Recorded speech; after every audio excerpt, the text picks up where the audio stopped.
Okay, awesome. So yeah, so today I'm going to talk about asteroids, which are basically rock chunks of rock in space that orbit around the sun just like the Earth does, but they're a lot smaller. And so we'll ask ourselves, why, if they're so much smaller than the Earth, why are these things scientifically interesting? And then you may know that some of these asteroids occasionally also come crashing into the Earth. And so we'll ask ourselves, where did these near Earth asteroids originate, like the one that killed the dinosaurs? And finally, we'll ask ourselves, now that we're people with technology that can send rockets into space, what can we do to protect ourselves from these killer asteroid strikes? What can we do if we know that one of these is coming at us? How could we protect ourselves? So before we get into some science, I want to talk a little bit about how I got into science myself. So I was born in Columbus, Ohio, and I actually went all the way out to California for college. And then instead of going straight into graduate school, I actually worked for a couple of years in New York in trading, which I thought was a really cool way to kind of apply my skills in math and science to something completely different. And then since then, I moved up to New Haven, where I'm now a grad student here at Yale. And I study comets and asteroids and exoplanets, or planets that orbit stars other than the sun. And I try to figure out the connection between all of these things and what they can all tell us about each other. Now, outside of astronomy, I like to hike while wearing ugly hats, and I drink coffee from goofy mugs, which are things that a lot of grad students do. And then I have these two cats, Nebula and Oso. You're seeing them when they're nice to each other, and they like to sleep a lot. And so, yeah, these are two pictures of my cats, Nebula and Oso. So now getting back to science and to asteroids, why do you think that asteroids are scientifically interesting? Let's take a moment and put in the chat some thoughts about this.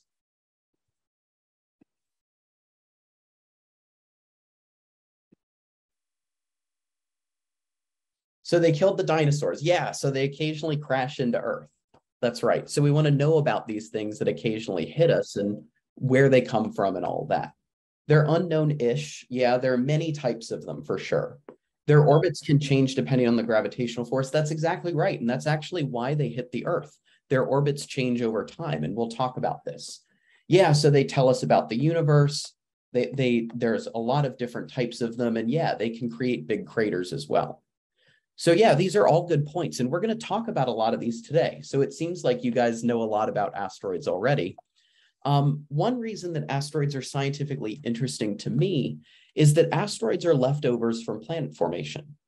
So the solar system and its planets formed about 4.5 billion years ago. So we have the sun, and we have Mercury, Venus, Earth, and Mars. And then we have the gas giant planets, Jupiter and Saturn and Uranus and Neptune. Now, in between these planets, we have the asteroids and we have the comets. And what's really unique about these comets and asteroids is that they're basically these baked potato looking things that are primitive. That means they haven't been modified by wind and water.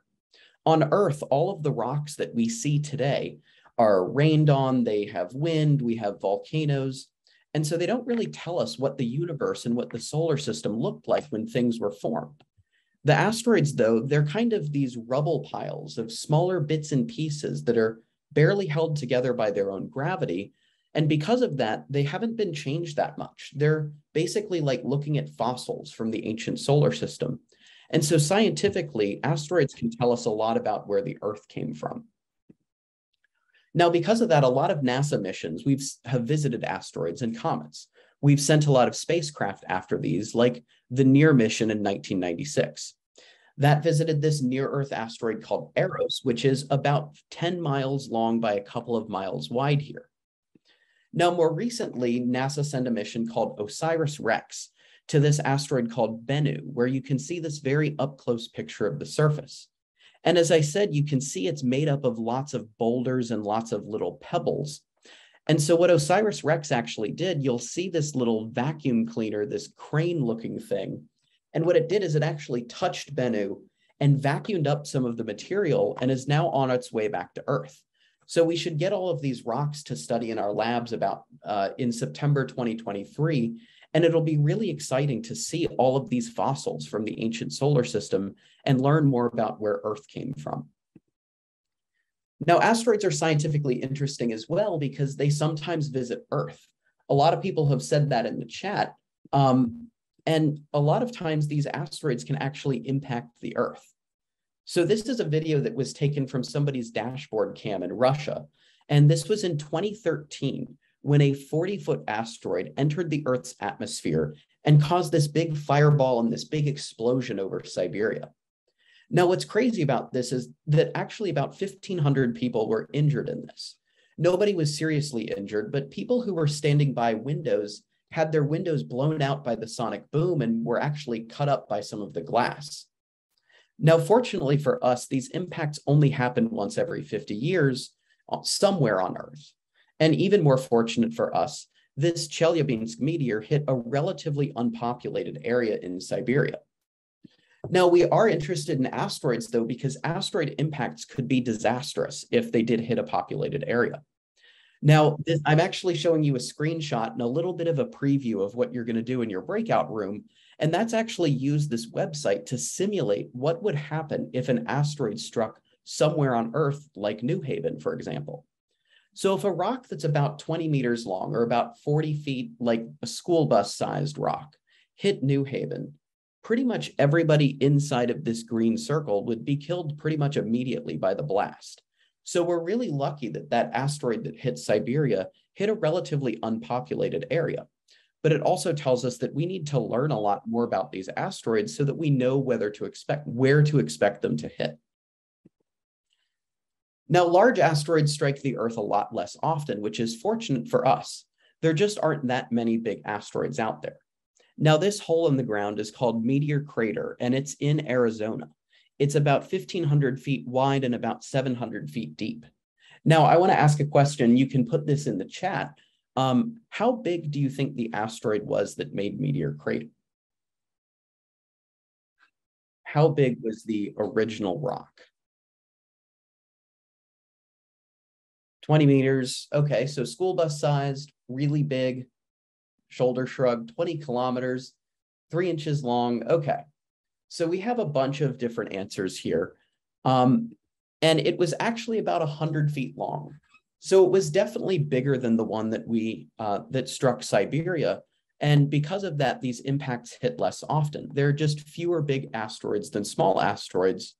But because they travel so fast, they hit the Earth going about 17,000 miles an hour. Because they hit the Earth so hard, they make a hole in the ground that's a lot bigger than the actual rock itself. And they can cause a lot more destruction than the actual rock itself. So as many of you probably know, an asteroid killed the dinosaurs actually about 65 million years ago. Now, instead of talking about a 100-foot kind of like school bus size or like big skyscraper sized rock, this was a 5-mile wide asteroid. And fortunately, impacts like this only happen about once every 100 million years. Now, this one hit off of the coast of Mexico here. And although you can't go there and you can't see the crater today, we can actually see the remnants of this impact from space. We can actually see that the rock around this point is denser. That is, it's heavier in these concentric circles. All of these circles go around the same point, which helps us pinpoint exactly where this asteroid hit. So it's such a big crater and it's been weathered so much that you can't see it unless you look down from space, but it was a really, really large impact. So for reference, this Chelyabinsk meteor here is the size of that fireball that exploded in the video earlier. This is the Empire State Building, and here's the Eiffel Tower. But if we want to put the dinosaur killer asteroid on here, it would actually look like this, where we have to shrink down the Eiffel Tower and we have to shrink down the Empire State Building so much. This was a seriously big rock, and this was a seriously rare event, but it was a seriously bad event as well because it caused this mass extinction. So now the question is, where do these asteroids come from? If every time an asteroid crashes into Earth, it gets removed from the population, how can we still have asteroids appearing today? So I'll give you a second to think about that. A lot of you all actually started to hint at this in the chat, and I'll ask you for a couple of more answers now.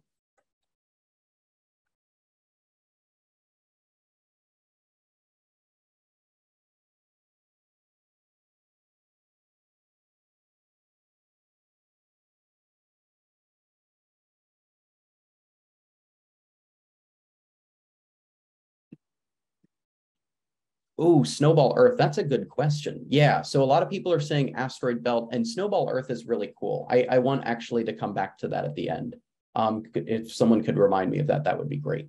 So we have asteroid belt, we have aliens, we have gravitational force of Jupiter.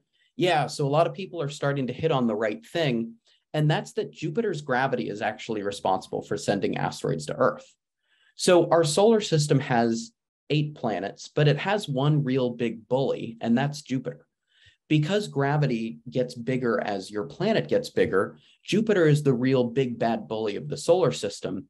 And even though stuff orbits the sun, because the sun's even much bigger than Jupiter, Jupiter can really push around a lot of these asteroids in the asteroid belt between Mars and Jupiter.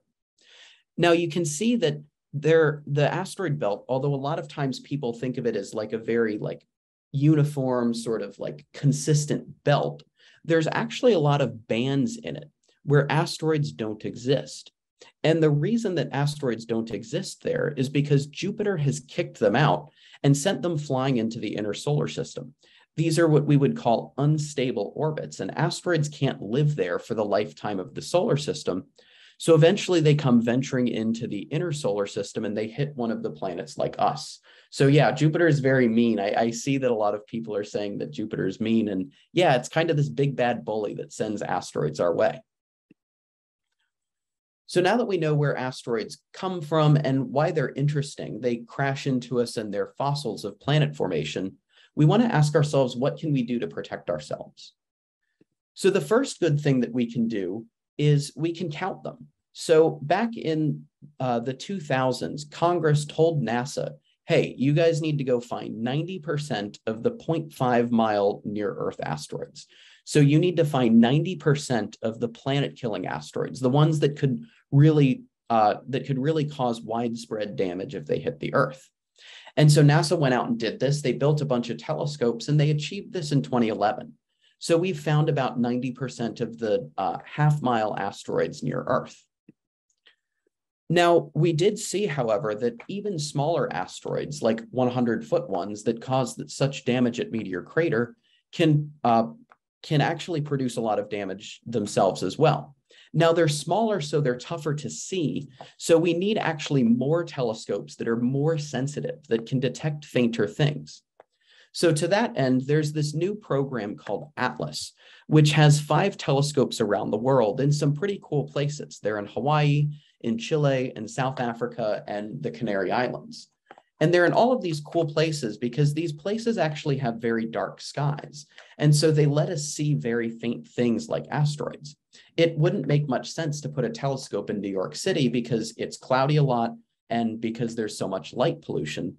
Hence, all the telescopes are in these very cool, like vacation-y type places. Now, what's cool about ATLAS is that it would have detected that fireball that blew up over Russia about 3 days before impact. So that fireball hit Chelyabinsk in 2013, and ATLAS came online in 2018. Had that asteroid hit today, we could have actually given all the people in Russia a warning to at least stay away from their windows so that they weren't injured when all of the glass broke. Now, continuing to count the number of dangerous asteroids with like what NASA did with the half-mile ones and what ATLAS is doing with smaller things, we now have a pretty good count of a lot of the dangerous asteroids that are around us. So there are about 1,000 asteroids that are bigger than a half-mile and that are near Earth. And about 150 of these are considered to be Earth crossing. That is, their orbit crosses the Earth's orbit. And the only reason they don't hit Earth is because Earth isn't in the right place at the right time. These are still dangerous, however, because eventually some of these might hit Earth.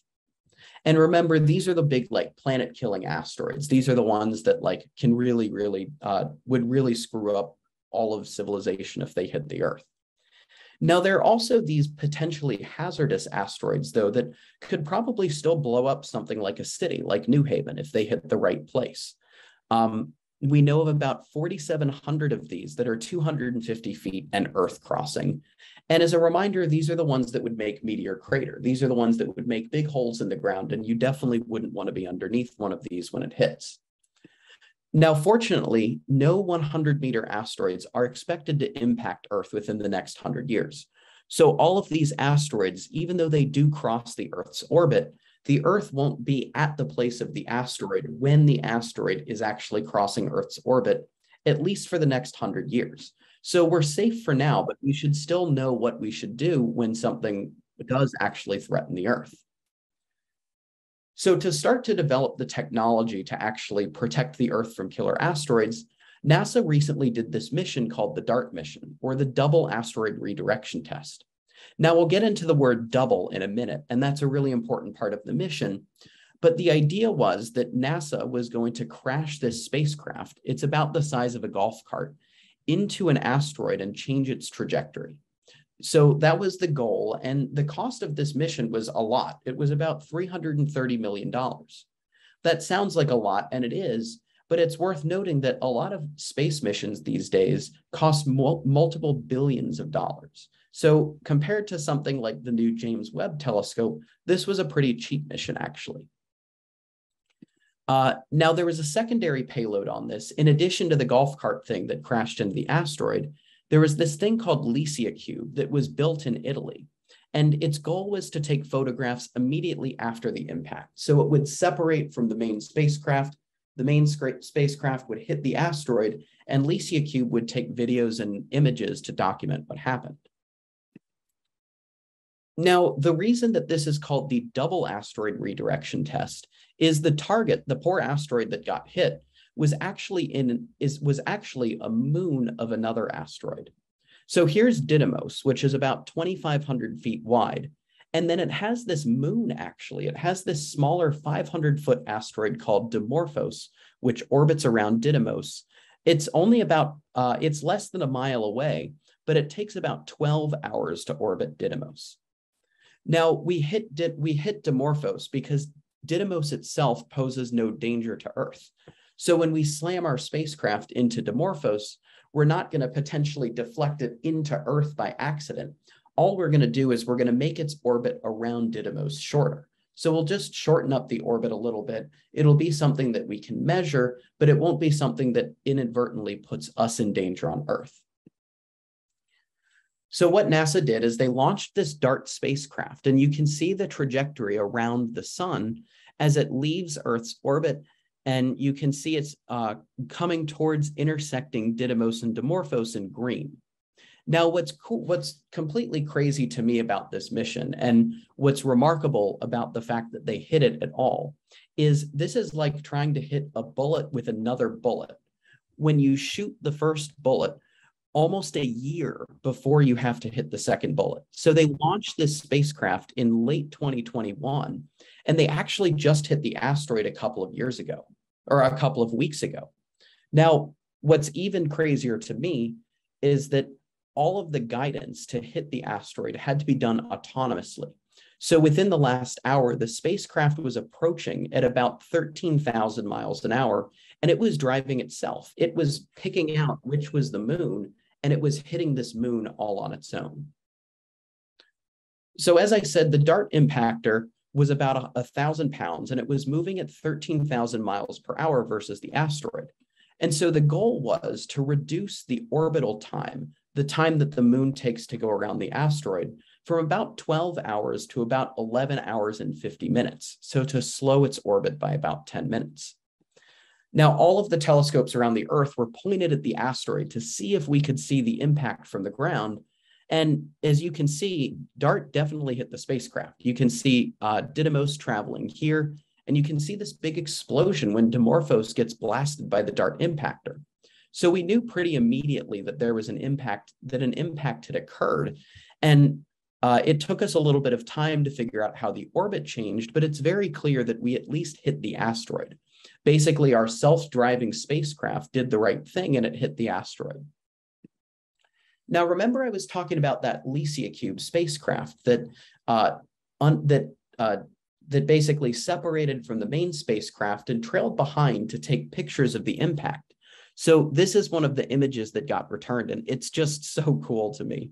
You can see Didymos here, which is the main asteroid, and then you can see Dimorphos, and you can see all of these ejecta trails. They almost look like jellyfish tentacles to me. And so you can see that it definitely got smacked by the impactor. Now, a couple of weeks later, NASA came out with this announcement that instead of changing the asteroid's trajectory by about 10 minutes like they had hoped, they actually changed it by about 32 minutes. So they really smacked the middle of the asteroid and they put all of the energy into slowing it down. The 10 minutes was them assuming that they would miss by a little bit and they might put some energy into spinning it as opposed to actually slowing it down. So they really hit it about smack in the middle, which is just an amazing feat of engineering. So now if you want to keep up with the DART mission and what comes next, the European Space Agency is actually sending this spacecraft called Hera to the Dimorphos-Didymos system. And what they're going to do is they're going to look at this crater in 2024, so 2 years after the impact. And what they're going to do is they're going to take very detailed close-up pictures of what this looks like, and they're going to figure out just what happened during the impact, what the inside of this asteroid looks like, and what the structure is like, which will help inform us if we ever have to actually do this for real, if it'll help us learn what we might need to do in the future. So with that, I will wrap up my talk. Thank you all for your attention, and thanks for participating so much in the chat. This has been a lot of fun. Yeah, and I'm looking forward to answering your questions. I'm sure the other breakout rooms had a similar experience. It was really, really fun doing the simulation and seeing what would happen if the dinosaur meteor were to hit again and would just hit my house, and poor people in Australia would be feeling it. But throughout your talk, we got a lot of great questions that I've been collecting. And if you guys have any other further questions, feel free to put them in the chat and I'll try to get to them as well. So one of the questions we got was, we're talking a lot about asteroids hitting Earth, but there were some questions that were coming up about things affecting other planets as well. So there was some debate about what would happen to the Earth when Phobos hit Mars. Would the debris be able to reach Earth? Would we be able to feel anything? And what would happen with that? Yeah, so for some background here, for those who haven't heard of Phobos, Phobos is one of Mars's 2 moons. And so Phobos is actually probably a captured asteroid. So it's an asteroid that got a little bit too close to Mars, but instead of actually hitting Mars, Mars's gravity actually captured Phobos into orbit around itself.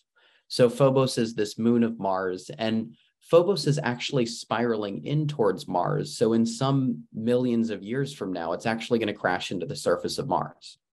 So I think the question was, will we know that it happened from Earth, or will we be affected by it? And the answer is probably not. And the reason that it probably won't affect Earth is because Mars is super far away. So we can see it in the sky, and it's one of the brightest things in the sky. But Mars is still about 100 million miles away at the closest. So when we're as close to Mars as possible, it's still about 100 million miles away. And so even if the debris and all the ejecta from this impact go a very long ways, it'll probably seriously screw up Mars, but it probably won't reach Earth. That's just so far away. But that's a really good question, though. Yeah, asteroids do collide into other things. Asteroids collide into themselves as well. So asteroids hit asteroids all the time. That's really good to know, because I know people, it's good to know that, Mars can get hit and Earth will still be safe. Mm-hmm. But we're talking about, you're talking about asteroids hitting asteroids. And that brings me to another question that was brought up in the chat was, when the machinery hit the asteroid, what happens to all of the machine once it's in space? Is there a way to recycle that material? Does it become space pollution? What happens with that? Mm-hmm. So like when the DART spacecraft hit the asteroid, yeah. So the DART spacecraft, when it hit the asteroid, it was moving about 13,000 miles an hour. And so there wasn't much left of the DART spacecraft after it hit the asteroid. There probably weren't any big chunks. Now, the last picture that we got from DART was about 2 seconds before it hit the asteroid, and then we lost connection to it because it was gone. So yeah, I would say there's actually more chunks of rock flying around now from the asteroid that got hit probably than from DART. DART is pretty much history at this point. Okay, so as long as we're not space litterers, I think that'll make everyone feel a lot better.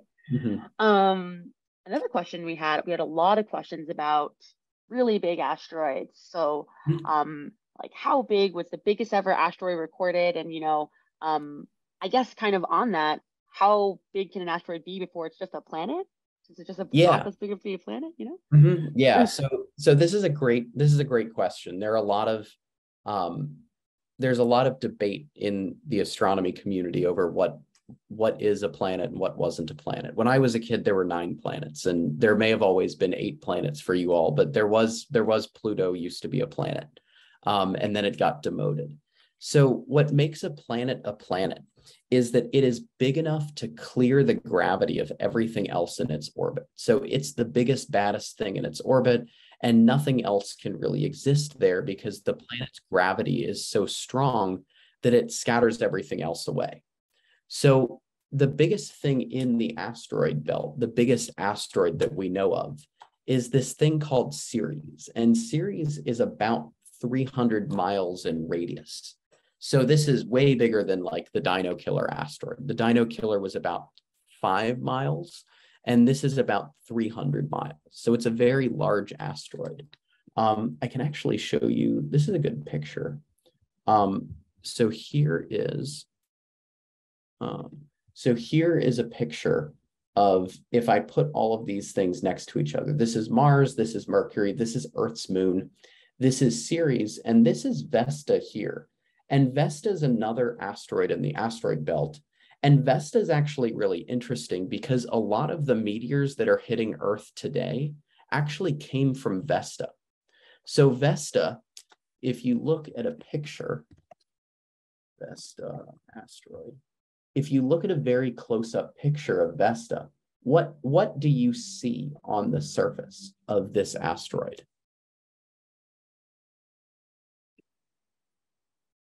Craters. Yeah, so there's a lot of people saying craters, and that's exactly right. So this asteroid, Vesta, and another bunch of asteroids, all of these craters here were caused by smaller asteroids hitting Vesta. And they knocked off chunks of Vesta, and some of those chunks went into those gaps that Jupiter sculpted out, and then came and visited the inner solar system and are now hitting the Earth today. So Vesta is actually, it's a big asteroid. It's also a couple of 100 miles wide, and it's actually the source of a lot of the meteors that hit Earth today. A lot of them, we can trace them back to Vesta because they have the same chemical composition. The rocks and the minerals are the same. So yeah, so asteroids can get pretty big, but fortunately, most of the really big ones are in the asteroid belt still. Oh, nice. And as long as Jupiter doesn't keep being a meanie and pushing them towards us, hopefully that's where they'll stay. And the next question that I want to bring up is actually something that you wanted to talk about, and that is Snowball Earth. So what was the big Snowball Earth discussion you wanted to? Okay, yeah. So somebody mentioned Snowball Earth, and I thought it was cool because one of the questions that you might have talked about in your breakout room was what happens after the impact? Why did the dinosaurs get killed? If this here is basically the size of the blast, if like a Dino Killer asteroid hit New Haven, it would pretty much kill everybody within this gray circle here and really hurt a lot of people within the purple. But everybody in China and Australia would probably be fine, at least immediately. So the question is, what happens after the asteroid hits, and why might the dinosaurs around the world have died, not just the ones that got killed immediately by the asteroid? And so a lot of people mentioned that a lot of dust would get kicked up into the atmosphere. And that dust basically acts to put the Earth in a many year-long shadow. It blocks a lot of sunlight, and so it cools the temperature down. It's like if all of the plants were trying to grow in shadows for many years, it would be too cold and it would be too dark. And so this actually, it's probably the really rapid climate change, actually, all of this sudden freezing out of all of the Earth that probably killed a lot of the dinosaurs. That was probably just too much for them to handle. Now, snowball Earth is really interesting because this sort of freeze out of all of the oceans and freeze out of all of the water on Earth actually does something that we would call a positive feedback. So the more of Earth you freeze out, the more sunlight you reflect back to space. And when you reflect sunlight back to space, you keep getting colder and you keep getting colder and you keep getting colder, and it gets even harder to warm up the planet. So this snowball Earth thing is actually kind of a really interesting state, I guess, that the Earth has been in probably 5 or 6 times throughout its history. And one of them may have been after the dinosaurs, after the dinosaur impact. So yeah, so that's all I wanted to bring up. I just thought it was interesting. I'm glad somebody mentioned snowball Earth. Yes, I think there was at least 2 people that brought up snowball Earth, so you're not the only one who thinks it is interesting. Cool. And I think other people were also interested in asteroids and rocks. And so one of the other questions that was brought up in the chat, as well as my breakout room, is, do people collect asteroids, and how do you know, like, where the asteroids are from? Like, you know, Yeah. someone on eBay just selling random sand and calling it space dust. Like, how can you tell? Yeah, so a lot of people do like to collect asteroids. And a lot of, I would say, a lot of like academics collect asteroids to study in their geology labs, but also a lot of people collect asteroids because they're pretty cool. So there are a couple of ways that people can tell that an asteroid is an asteroid. So one, I would not be buying any on eBay. I'm not advocating for sending it for buying anything on eBay that people claim are asteroids. But so the first thing that a lot of people look for to identify that something is a space rock is the material is often very what we would call shocked, which means that it went under really high heat and really high pressure, which makes sense because these asteroids came through the Earth's atmosphere and got really hot and experienced a lot of pressure as they were really pushing through the Earth's atmosphere. Also, if they slammed into the Earth itself, they would be very shocked as well. They would have had lots of pressure, and sometimes this pressure would have exceeded the pressure at the center of the Earth. So it's really, really extreme pressure just for a very little bit, but it's enough to modify the sort of crystal structure of the minerals such that you can tell that it came from space. Also, the isotopes are often different. So isotopes is a word that tells you how many neutrons are in the nucleus of an atom. So most of our most of the Earth's rocks are pretty well mixed. So most of the isotopes are relatively well mixed. There are slight differences across different parts of the Earth, but there are big differences between an asteroid's isotopes and any Earth rocks isotopes. And then finally, a lot of asteroid hunters, people that want to find meteorites, they go to very remote places. So they go to the Sahara Desert, they go to Antarctica, they go to Greenland. And the reason that they go to these places is, let's say you're walking on top of an ice sheet in Antarctica, and there's nothing but ice for hundreds of miles in either direction, and you see a big dark rock on top of the ice. That rock probably didn't come from under the ice. That rock probably came from on top of the ice. And so that ice is almost certainly a meteorite. If you see some dark rock in the middle of Antarctica where there's nothing else, it probably came from outer space. So location, chemistry, geology, those are kind of all the ways that people tell if something is an asteroid. Well, cool. I'll get my plane tickets to the next plane to Antarctica so I can start looking for some myself. And for everyone who's asking in the chat, that's where, feel free, make sure before you go to Antarctica, you ask your parents first. But they might think it's a fun winter trip to escape the New Haven cold. But in any case, thank you so very much, Garrett, for coming and talking to us today. I learned a lot. I know the students learned a lot, and it was really fun having you here.